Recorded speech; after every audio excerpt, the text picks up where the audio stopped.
ഇന്നത്തെ പ്രധാനപ്പെട്ട വിഷയം നോക്കുകയാണെന്നുണ്ടെങ്കിൽ സെലൻസ്കി റഷ്യ ഉക്രൈൻ യുദ്ധവുമായിട്ട് ബന്ധപ്പെട്ട് സെലൻസ്കി എടുക്കുന്ന ചില നിർണായക തീരുമാനങ്ങൾ അത് ഇൻഡയറക്ട്ലി ഇറാൻ അമേരിക്ക ഇസ്രായേൽ കോൺഫ്ലിക്റ്റുമായിട്ട് ബന്ധപ്പെട്ട് വലിയ രീതിയിലുള്ള ഒരു ഇമ്പാക്റ്റ് ഉണ്ടാക്കുന്നുണ്ട്.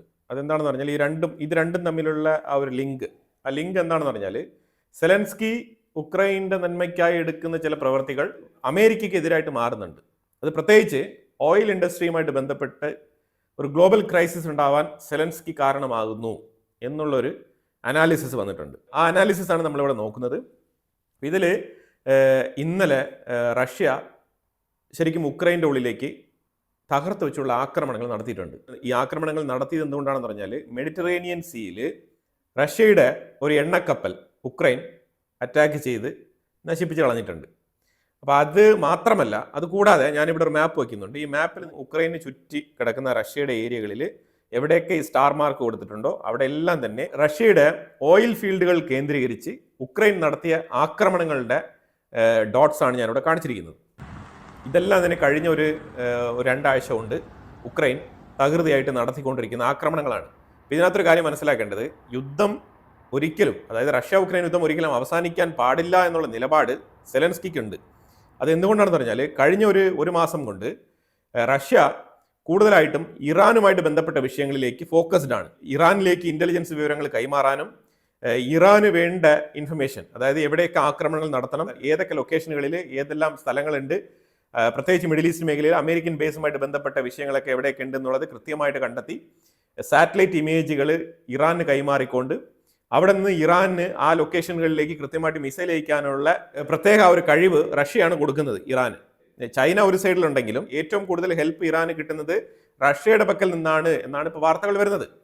പക്ഷേ ഈ സാഹചര്യത്തിൽ 2 കാര്യങ്ങൾ നമ്മൾ മനസ്സിലാക്കണം. ഒന്ന്, ഗ്ലോബൽ എണ്ണവില, ആഗോളതലത്തിൽ എണ്ണവില ഇപ്പോൾ യുദ്ധം തുടങ്ങുന്നതിന് മുമ്പ് നമ്മൾ നോക്കിക്കഴിഞ്ഞാൽ ഏതാണ്ട് $65 പെർ ബാരലായിട്ടിരുന്ന ക്രൂഡ് ഓയിലിൻ്റെ വില ഇപ്പം ഇന്നേക്ക് $110 പെർ ബാരലായിട്ട് ഉയർന്നിട്ടുണ്ട്. 65% പ്രൈസ് ഇൻക്രീസ് ചെയ്തിട്ടുണ്ട്. 65% പ്രൈസ് ഇൻക്രീസ് ആകുക എന്ന് പറഞ്ഞു കഴിഞ്ഞാൽ ചില്ലറ കാര്യമല്ല.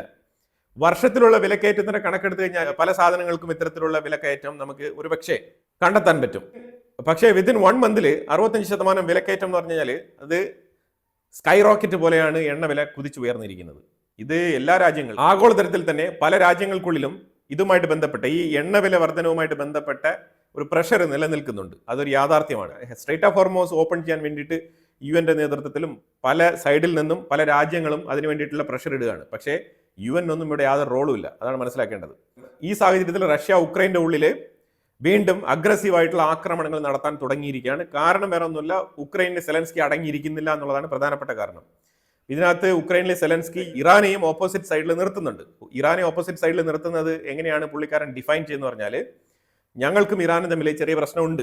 അതെന്താണെന്ന് പറഞ്ഞാൽ, ആദ്യ കാലഘട്ടങ്ങളിൽ റഷ്യ അതിരൂക്ഷമായ നിലയിൽ ഉക്രൈൻ്റെ ഉള്ളിലേക്ക് ആക്രമണങ്ങൾ നടത്തിക്കൊണ്ടിരുന്ന സമയത്ത്, പ്രത്യേകിച്ച് ഡ്രോൺ ആക്രമണം നടത്തിക്കൊണ്ടിരുന്ന സമയത്ത് 65,000-ലധികം ഡ്രോണുകൾ ഇറാനാണ് റഷ്യക്ക് അയച്ചു കൊടുത്തത്. ആ ഡ്രോണുകൾ ഉപയോഗിച്ചുകൊണ്ടാണ് റഷ്യ ഉക്രൈൻ്റെ ഉള്ളിലേക്ക് താറുമാറായിട്ടുള്ള ആക്രമണങ്ങൾ നടത്തിയത്. അന്ന് ഉക്രൈൻ ഇറാന്റെ അടുത്ത് റിക്വസ്റ്റ് ചെയ്തിട്ടുണ്ടായിരുന്നു, നിങ്ങൾ ഡ്രോൺ റഷ്യക്ക് കൊടുക്കരുത് എന്ന് ഉക്രൈൻ ആവശ്യപ്പെട്ടിട്ടുണ്ടായിരുന്നെന്നും അത് കേൾക്കാൻ ഇറാൻ കൂട്ടാക്കിയില്ല എന്നുള്ളൊരു പരാതി ഇന്ന് സെലൻസ്കി പറയുന്നുണ്ട്. അപ്പൊ അതുകൊണ്ട് ഞാൻ ഏത് വിധേനയും മിഡിൽ ഈസ്റ്റ് രാജ്യങ്ങൾക്കെതിരെ വരുന്ന ഡ്രോണുകളെ ഞാൻ ചേർത്ത് തോൽപ്പിക്കും.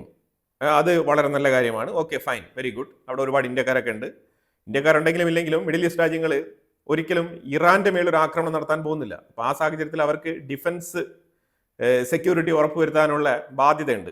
അപ്പോൾ അതുകൊണ്ട് അവർ ഡിഫൻസ് മേഖലയിൽ ആര് വേണമെങ്കിലും, നാറ്റോ മീൻസ് നാറ്റോ, UK ഒക്കെ ഇപ്പോൾ പാർട്ടിസിപ്പേറ്റ് ചെയ്യുന്നുണ്ട്. അതേപോലെ ഉക്രൈൻ ആയിക്കോട്ടെ, ഇവരെല്ലാം തന്നെ ഇപ്പം മിഡിൽ ഈസ്റ്റ് മേഖലയിലേക്ക് വരുന്ന ഡ്രോണുകളെ ഇന്റർസെപ്റ്റ് ചെയ്യാൻ വേണ്ടിയിട്ടുള്ള ശ്രമങ്ങൾ തുടങ്ങിയിട്ടുണ്ട്. അതിലിപ്പോൾ ഉക്രൈൻ ആയിക്കോട്ടെ, UK ആയിക്കോട്ടെ, നാറ്റോ സഖ്യങ്ങളായിക്കോട്ടെ, ഇവരൊക്കെ തന്നെ ഫലപ്രദമായിട്ട് മിഡിൽ ഈസ്റ്റ് രാജ്യങ്ങളെ പ്രൊട്ടക്ട് ചെയ്യാൻ വേണ്ടിയിട്ടുള്ള തീരുമാനമെടുത്തിട്ടുണ്ട്. അല്ലെങ്കിൽ മിഡിൽ ഈസ്റ്റ് മേഖലയിൽ ഏതാണ്ട് 90% ഇന്റർസെപ്റ്റ് ചെയ്യപ്പെടുന്നുണ്ട്. പക്ഷേ ചില ടാർഗറ്റുകൾ അത് കൃത്യമായിട്ട് ഇറാൻ ഇപ്പോഴും അച്ചീവ് ചെയ്യുന്നുണ്ട്. ഇപ്പൊ ഇന്ന് തന്നെ കുവൈറ്റിൽ മിന അൽ അഹമ്മദി എന്ന് പറഞ്ഞ ഓയിൽ റിഫൈനറിയിൽ ഇറാന്റെ ഡ്രോൺ അറ്റാക്ക് ഉണ്ടായിട്ടുണ്ട്. അതിൽ നിന്ന് കത്തുന്നുണ്ടായിരുന്നു.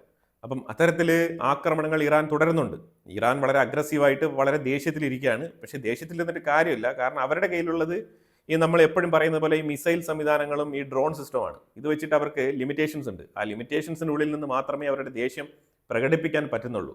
അല്ലാതെ ഇസ്രായേലിനെ പോലെയോ അമേരിക്കയെ പോലെയോ ഡയറക്റ്റായിട്ട് പോയി അറ്റാക്ക് നടത്താൻ ഇതുവരെ അവർക്ക് കഴിഞ്ഞിട്ടില്ല. ആ ഒരു കപ്പാസിറ്റിയും അവർക്കില്ല. അതാണ് യാഥാർത്ഥ്യം. അതുകൊണ്ട് ഇപ്പോൾ ദേഷ്യപ്പെട്ടുകൊണ്ട് അവിടെ ഇരിക്കാം എന്നുള്ളതിലുപരിയായിട്ട് വേറെ ഒന്നും തന്നെ ഇറാന് ചെയ്യാനില്ല. വല്ലപ്പോഴും കൂടി മിഡിൽ ഈസ്റ്റ് മേഖലകളിലേക്ക് 1-2 ആക്രമണങ്ങൾ ഇതേപോലെ നടത്താൻ അവരെ കൊണ്ട് സാധിക്കുന്നു. അതും ഒരു യാഥാർത്ഥ്യമാണ്. അപ്പൊ ഇവിടെ സെലൻസ്കി ഒരു ഗ്ലോബൽ ക്രൈസിസ് സൃഷ്ടിക്കുകയാണെന്ന് പറഞ്ഞു കഴിഞ്ഞാൽ അത് എങ്ങനെയാണെന്ന് പറഞ്ഞാൽ ലിബിയയിൽ ഒരു 200 ഉക്രൈനിയൻ സോൾജേഴ്സിനെ കൊണ്ട് അവിടെ നിർത്തിയിട്ടുണ്ട്.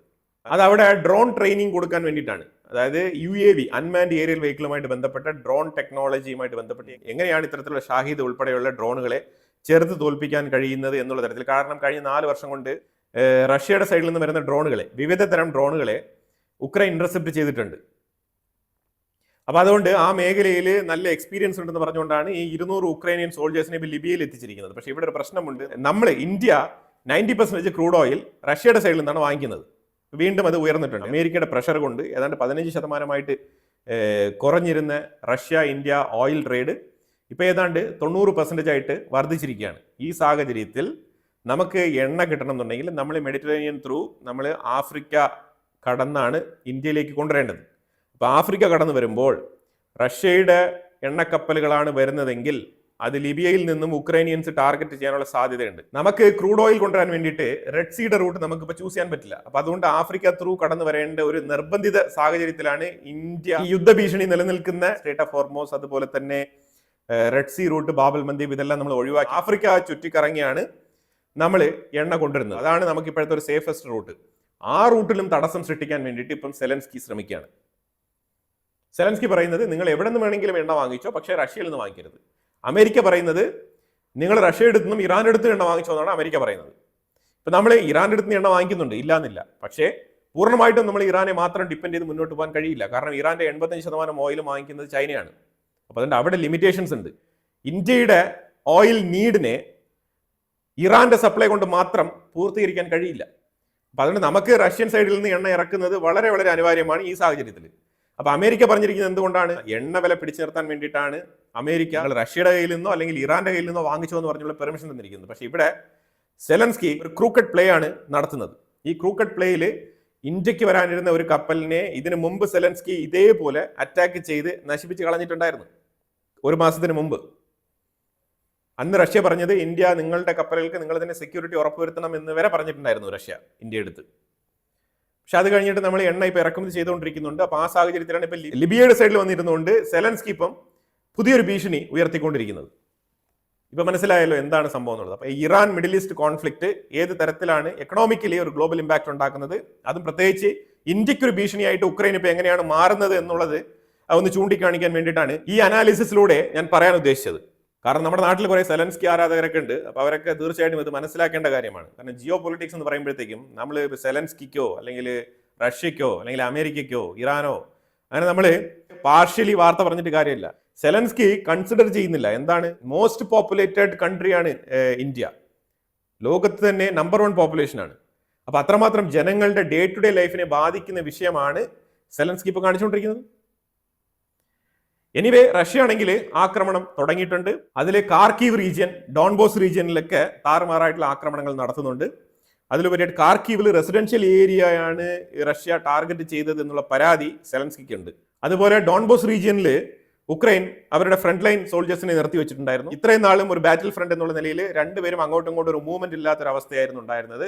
പക്ഷേ ഇന്നലെ റഷ്യ ഉക്രൈനിയൻ സോൾജേഴ്സിന് നേരെ, ഉക്രൈൻ ഫ്രണ്ട് ലൈനിനെതിരെ അറ്റാക്ക് നടത്തി.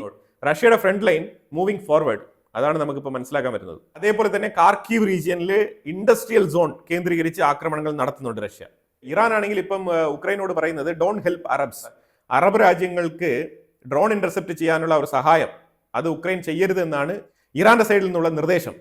അങ്ങനെ ചെയ്തു കഴിഞ്ഞാൽ ഉക്രൈനെതിരെ ഇറാൻ ആക്രമണം നടത്തുമെന്നാണ് അവർ പറഞ്ഞിരിക്കുന്നത്. അവരെല്ലാവർക്കും നേരെ ആക്രമണം നടത്തും. ലോകത്തുള്ള സകലമാന രാജ്യങ്ങളെയും ആക്രമിച്ച് കീഴ്പ്പെടുത്തി കളയാമെന്നാണ് ഇറാന്റെ ചിന്ത. ഇത് IRGC എന്ന് പറഞ്ഞ ആ ഒരു മതഭീകരതയിൽ നിന്നും ഉരുത്തിരിഞ്ഞു വരുന്ന സ്റ്റേറ്റ്മെന്റുകൾ മാത്രമാണ്. അല്ലാതെ അവർക്ക് അങ്ങനെ എല്ലാ രാജ്യങ്ങളെയും അറ്റാക്ക് ചെയ്യാനൊന്നും കഴിയില്ല. അവരിങ്ങനെ സ്റ്റേറ്റ്മെന്റുകൾ പറയും, അത്രമാത്രം.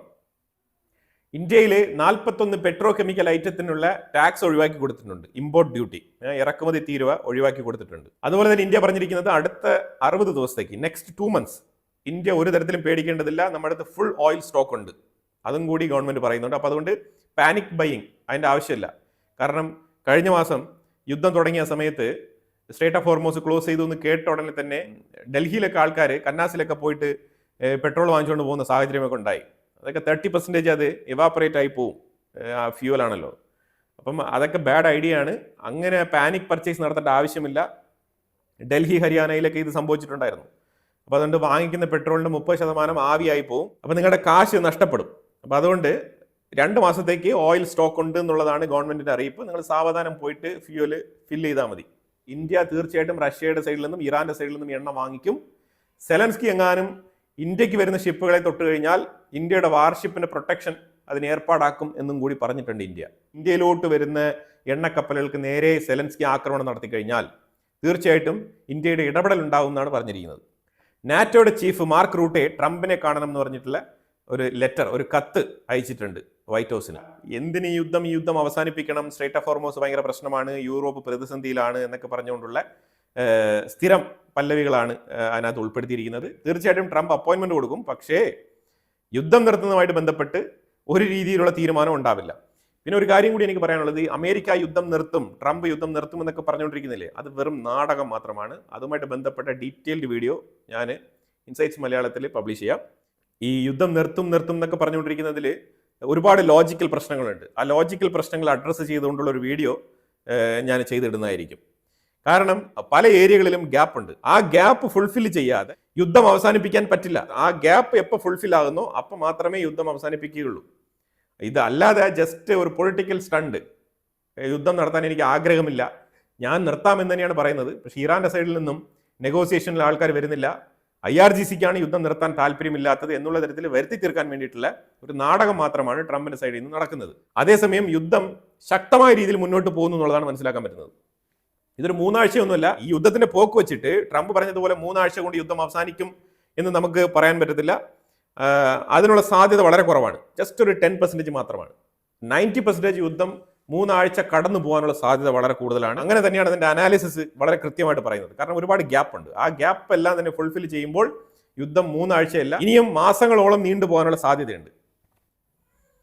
എപ്സ്റ്റീൻ കേസുമായിട്ട് ബന്ധപ്പെട്ട് ബിൽഗേറ്റ്സിന്റെ പേര് വന്നതുകൊണ്ട് തന്നെ ബിൽഗേറ്റ്സിന്റെ ഫൗണ്ടേഷനിലേക്ക് ഇൻവെസ്റ്റ്മെന്റ് നടത്തിയിരുന്ന വാറൻ ബഫറ്റ്, സ്റ്റോക്ക് മാർക്കറ്റിലൊക്കെ വളരെ അനായാസം അതിൻ്റെ അഡ്വൈസറിയിലും അതുമായിട്ട് ബന്ധപ്പെട്ട് ഈ സ്റ്റോക്ക് മാർക്കറ്റിൽ നിന്ന് തന്നെ ഏറ്റവും കൂടുതൽ പണമുണ്ടാക്കിയ വ്യക്തികളിൽ ഒരാളാണ് വാറൻ ബഫറ്റ്.